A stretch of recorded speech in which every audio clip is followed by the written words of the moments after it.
सरमाए पर engineering team एक सी shell की शेप जैसी बिल्डिंग बना रही थी। कंस्ट्रक्शन के बिल्कुल आखिरी फेज में एक अजीब मसले ने बीच में रुकावट डाल दी। बिल्डिंग का स्टील फ्रेम एक तरफ से नीचे झुक गया था, जिसका मतलब था कि आधे से ज्यादा स्ट्रक्चर को दोबारा से बनाया जाए। एक तरफ अबू धाबी में फार्मूला 1 ग्रैंड प्री का इवेंट होने वाला था, जिसकी वजह से ऑलरेडी वक्त बहुत कम बचा था, तो दूसरी तरफ कंस्ट्रक्शन टीम एक डेड लॉक में आकर फंस चुकी थी। ज़ेम टीवी की वीडियोस में एक बार फिर से खुशामदीद। नाजरीन, अबू धाबी के पिछले शेख खलीफा बिन जायद अल नहयान दौलत के हिसाब से दुनिया के चौथे अमीर तरीन बादशाह थे। टोटल 98 अरब ऑयल बैरल रिजर्व्स के अलावा इनकी फैमिली 830 अरब डॉलर्स की मालिक है। यही वजह थी कि दुबई जैसी सिटीज को भी अक्सर शेख खलीफा की जरूरत पड़ती रहती थी। आपको शायद ये बात पहले से मालूम होगी कि दुनिया की सबसे ऊंची बिल्डिंग को पहले बुर्ज दुबई का नाम दिया गया था, लेकिन फिर इसकी कंस्ट्रक्शन के दौरान दुबई को पैसों की तंगी होने लगी और इसकी कंस्ट्रक्शन का काम रोकना पड़ गया। अबू धाबी के शेख ने इस बिल्डिंग को कंप्लीट करने के लिए दुबई की फाइनेंशियल हेल्प की और इसी वजह से ही इसका नाम बुर्ज दुबई से हटाकर बुर्ज खलीफा रखा गया था। शेख खलीफा ने अबू धाबी में भी इंटरनेशनल टूरिस्ट को अट्रैक्ट करने के लिए एक ख्वाब देखा। वो चाहते थे कि तेल के अलावा भी इकोनॉमी को चलाने के लिए कोई जरिया बनाया जाए। वो यहाँ अल रहा बीच पे एक इंटरनेशनल स्टैंडर्ड की सिटी बनाना चाहते थे, जिसमें बीच रिजॉर्ट्स, शॉपिंग मॉल्स, पार्क्स और एंटरटेनमेंट के लिए वो तमाम लग्जरीज होंगी जो वेस्टर्न टूरिस्ट की जरूरत होती है। लेकिन इस काम को अंजाम देने के लिए ठीक ठाक इन्वेस्टर्स की जरूरत थी। इन्वेस्टर्स को अट्रैक्ट करने के लिए और अल रहा बीच सिटी के ख्वाब को हकीकत में बदलने के लिए शेख खलीफा ने दुनिया की सबसे अनोखी बिल्डिंग बनाने का प्लान बनाया। इस बिल्डिंग को अलदार प्रॉपर्टीज का हेडक्वार्टर होना था, जो कि अबू धाबी गवर्नमेंट की डेवलपमेंट पार्टनर कंपनी है। शेख चाहते थे कि बिल्डिंग का डिजाइन कुछ ऐसा हो जो आज से पहले किसी ने भी नहीं बनाया हो और उसकी खूबसूरती इतनी हो कि देखने वाला घंटों तक उसको देखता ही रहे। उस दौर में अबू धाबी से सिर्फ चंद किलोमीटर दूर दुबई में जहां एक के बाद एक आइकॉनिक बिल्डिंग्स बन रही थी, वहीं एक बिल्कुल ही यूनिक और आइकॉनिक डिजाइन बनाना ढेर सारी मुश्किलात से भरा हुआ था। आखिरकार कई महीनों की सोच विचार के बाद एक आइडिया आ ही गया और ये आइडिया एक सी शेल को देखकर बनाया गया। ये डिजाइन था तो बहुत ही सिंपल, लेकिन इसको बनाना इतना ही मुश्किल था। 25 फ्लोर्स ऊंची एक गोल चक्रे जैसी बिल्डिंग, जिसकी साइज स्टैचू ऑफ लिबर्टी से भी बड़ी होनी थी। इसके कर्व्ड ग्लास का आउटर शेल 4 फुटबॉल फील्ड्स जितना बड़ा था। उसको समंदर के ऊपर एक आर्टिफिशियल लैंड पर बनाना एक ऐसा काम था जिसको इतिहास में किसी ने भी नहीं किया था।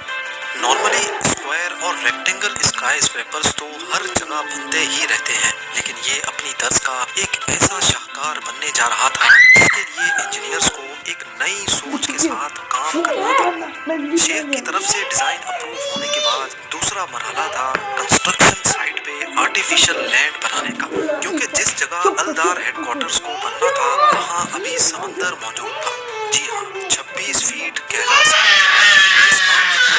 रेत चाहिए थी, जिससे इजिप्ट में मौजूद दुनिया के सबसे बड़े स्विमिंग पूल सिटी स्टार्स को बॉटम से लेकर टॉप तक भरा जा सकता है। मल्टी-मिलियन क्यूबिक मीटर रेत डालकर यहाँ आर्टिफिशियल लैंड तो बना लिया गया, लेकिन इसके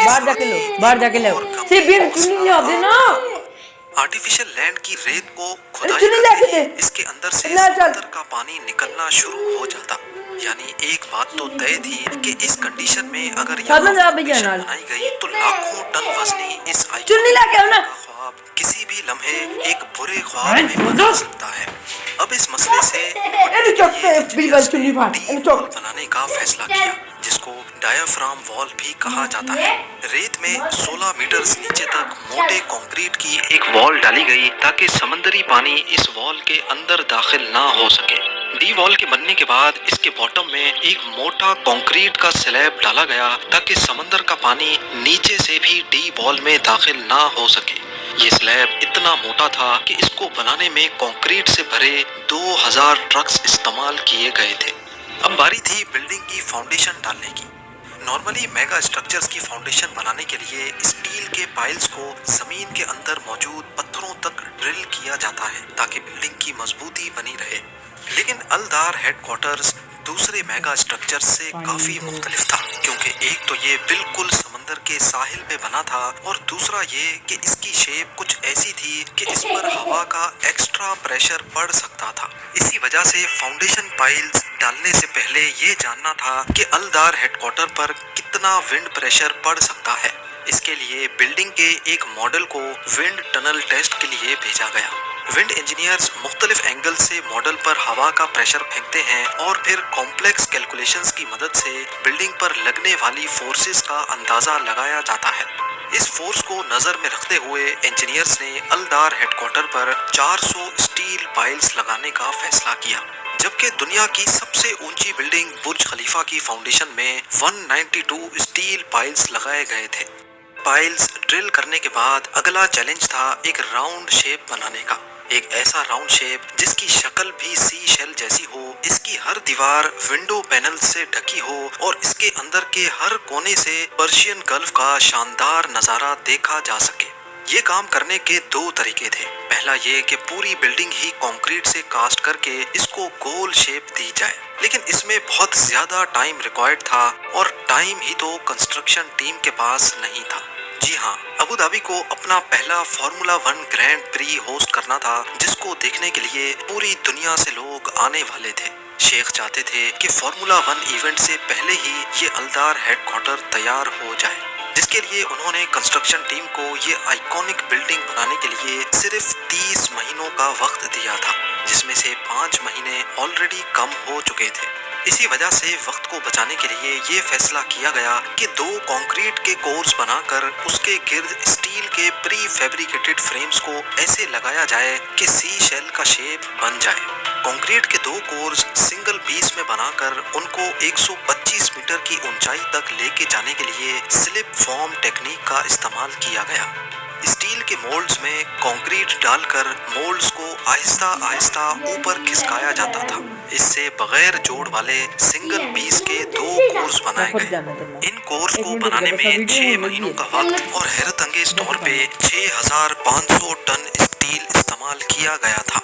अब डेडलाइन में सिर्फ 19 महीने बचे थे। इस टाइम में इन कोर्स के गिर्द स्टील फ्रेम भी बनाना था, ग्लास फसाड और फिर इंटीरियर डिजाइन का काम भी तो करना था, जिसमें सबसे ज्यादा वक्त लगता है। नॉर्मल बिल्डिंग्स में स्टील फ्रेम सीधा साधा होता है, लेकिन अलदार हेडक्वार्टर में जो स्टील फ्रेम लगना था उसको टुकड़ों में पिन पॉइंट एक्यूरेसी से कर्व्ड शेप में ऐसे बनाया जाना था कि इनमें 1 mm की भी गुंजाइश ना हो। स्टील फैब्रिकेटर्स की एक पूरी टीम 2500 टन स्टील काटकर उसको कर्व शेप देने में मसरूफ हो गई। हर फ्रेम 30 टन वजनी था और ऐसे करीब 100 फ्रेम्स बनाकर उनको साइड पर एक दूसरे से जोड़ना था, जो किसी जायंट पजल को सॉल्व करने जैसा था। इस स्टील फ्रेम को बनाना तो एक तरफ, इसको फैक्ट्री से साइड पर ट्रांसपोर्ट करना भी एक बहुत मुश्किल काम था। एक एक फ्रेम का वजन करीब 25 सेडान कार्स के बराबर था। बड़ी बड़ी क्रेन्स की मदद से आहिस्ता आहिस्ता इनको कोर्स के गिर्द जोड़ने का काम शुरू कर दिया गया। ये बहुत ही टाइम कंज्यूमिंग काम था, लिहाजा अब कंस्ट्रक्शन टीम को बिल्डिंग के इंटीरियर पे भी ध्यान देना था और साथ साथ ग्लास पैनल्स पे भी। इस स्टील फ्रेम पर 25,000 ग्लास पैनल्स लगाए जाने थे, जिनका टोटल साइज 52 बास्केटबॉल कोर्ट्स से भी ज्यादा था। ये कोई मामूली ग्लास पैनल्स नहीं थे, बल्कि ये ट्रायंगुलर शेप के कर्व्ड ग्लास पैनल्स थे। इनको मैन्युफैक्चर करने वाली टीम ने काम को जल्दी निपटाने के लिए साइट पर ही फैक्ट्री लगा डाली। जैसे जैसे स्टील फ्रेम बनता जा रहा था, ग्लास इंस्टॉलेशन टीम वैसे वैसे उसमें ग्लास पैनल्स भी फिट करती जा रही थी। वक्त बहुत तेजी से गुजरता जा रहा था। इंजीनियरिंग टीम एक ऐसी जंग लड़ रही थी जिसमें मुकाबला असल में वक्त के खिलाफ था। दूसरी तरफ अभी अलदार हेडक्वार्टर्स के अंदर 85 वॉशरूम यूनिट्स को भी बनाना था। इंजीनियरिंग टीम ने इसका एक बहुत ही अच्छा सॉल्यूशन निकाला। उन्होंने प्री फैब्रिकेटेड वॉशरूम्स बनवाने का फैसला किया, जिसमें हर चीज पहले से प्री इंस्टॉल्ड होती है। प्लान ये था कि प्री फैब्रिकेटेड वॉशरूम यूनिट्स को आखिर में बस सिर्फ उठाकर बिल्डिंग के टॉप से नीचे भेजकर अपनी अपनी जगह पर रख दिया जाएगा। ये आइडिया تھا تو بہت اچھا، لیکن اس کے لیے ضروری تھا کہ واش روم ماڈیولز کا ڈیزائن شیخ فوراً ایکسیپٹ کر لے۔ شیخ کو آئیڈیا تو بہت پسند آیا، لیکن واش روم ماڈیولز کا ڈیزائن ان کو پسند نہیں آیا، لہٰذا نئے ڈیزائن کے واش روم ماڈیولز کو اب آرڈر پہ بنوانا پڑا، جس میں کافی وقت لگنا تھا۔ اسی وجہ سے اسٹیل فریم جو اب کمپلیشن کے قریب ہی تھا، اس کے 2 سیکشنز کو ادھورا ہی چھوڑنا پڑا، جہاں سے واش روم ماڈیولز کو کرین کی مدد سے نیچے بھیجا جائے گا۔ ایک طرف گلاس پینلز کو لگانے کا کام تیزی سے منزل کی طرف رواں دواں تھا، تو دوسری طرف انجینئرنگ ٹیم کو واش روم ماڈیولز کی لیٹ ڈیلیوری نے پریشان کر رکھا تھا، کیونکہ اتنے عرصے تک اسٹیل فریم کے 2 سیکشنز کو کھلا چھوڑنا بھی ایک طرح کا خطرہ ہی تھا، جو اگلے کچھ ہی دنوں میں ان کے گلے پڑنے والا تھا۔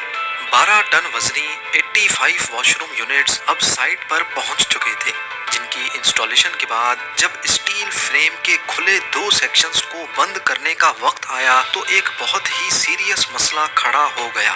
اسٹیل فریم کا ایک حصہ 6 انچ نیچے بیٹھ چکا تھا۔ اس کا مطلب یہ تھا کہ نیچے تک کئی فریمز کو دوبارہ کھولا جائے اور پھر دوبارہ سے صحیح کر کے انسٹال کیا جائے، لیکن یہ کسی بھی صورت ممکن نہیں تھا، کیونکہ اب صرف 8 مہینے بچے تھے۔ الدار ہیڈ کوارٹرز کا کروڈ اسٹیل فریم ہی اس کی اصل جان تھی۔ اس میں لگے اسٹیل سیکشنز پورا وزن نیچے فاؤنڈیشن پہ ڈال رہے تھے۔ اگر ان میں سے ایک سیکشن بھی ہٹایا گیا تو فاؤنڈیشن پر وزن نہیں جا پائے گا اور کچھ ہی عرصے میں پوری بلڈنگ جھک سکتی ہے۔ یہ الدار ہیڈ کوارٹرز کی کنسٹرکشن کے دوران کھڑا ہونے والا ایسا مسئلہ تھا جس نے پوری کنسٹرکشن ٹیم کو مصیبت میں ڈال دیا۔ آخرکار اسٹیل انجینئر نے ایک سولوشن پیش کیا۔ کورس کے اوپر ایک لوڈ بیئرنگ وال بنائی گئی اور اس پر ہائیڈرولک جیکس انسٹال کیے گئے۔ ان جیکس کی مدد سے فریمز کے دونوں حصوں کو اٹھانا شروع کیا گیا۔ جھکے ہوئے اسٹیل فریم کے آرچ دیکھتے ہی دیکھتے اپنی پوزیشن میں واپس آ چکے تھے۔ بچے ہوئے اسٹیل سیکشن کو بھی لگا کر آخرکار الدار ہیڈ کوارٹرز کا اسٹرکچر پوری طرح سے کمپلیٹ کر دیا گیا۔ ابو دھابی کے پہلے فارمولا 1 ایونٹ سے کچھ ہی ہفتے پہلے یہ جائنٹ سی شیل جیسا خوبصورت اسٹرکچر 25,000 گلاس پینلز لگانے کے بعد کمپلیٹ ہو گیا۔ انجینئرنگ ٹیم نے صرف 30 مہینوں کے لمیٹڈ ٹائم میں اس شاہکار کو پورا کر کے ایک ایسا کارنامہ انجام دیا تھا جس کو اتہاس میں ہمیشہ یاد رکھا جائے گا۔